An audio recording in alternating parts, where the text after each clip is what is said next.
നിങ്ങൾക്കറിയാമോ, പലരും തെറ്റിദ്ധരിക്കുന്നത് ഏറ്റവും ശക്തമായ എലൈൻ ബെല്ലോക്ക് പ്രസൻസിന്റെ അവകാശിനിയാണ് എന്ന്.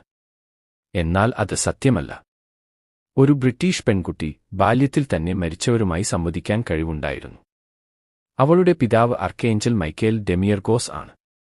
മൈക്കേലിന്റെ മരണത്തിനു ശേഷം അവൾ അദ്ദേഹത്തിന്റെ ഡെമിയർജിക് ശക്തി കൈപ്പറ്റി. അതിലൂടെ അവൾ ബ്രഹ്മാണ്ഡങ്ങളെ സൃഷ്ടിക്കാനും രൂപപ്പെടുത്താനും മാറ്റാനും കഴിവുള്ള കോസ്മിക് സ്കെയിലിൽ ഏറ്റവും ശക്തമായ സൃഷ്ടിശക്തിയുള്ള സത്തകളിലൊന്നായി മാറി. ശക്തികൾ: മരിച്ചവരുമായി സംവദിക്കൽ, ഡെമിയർജിക് ശക്തി, ബ്രഹ്മാണ്ഡങ്ങൾ സൃഷ്ടിക്കൽ, രൂപപ്പെടുത്തൽ, മാറ്റം വരുത്തൽ.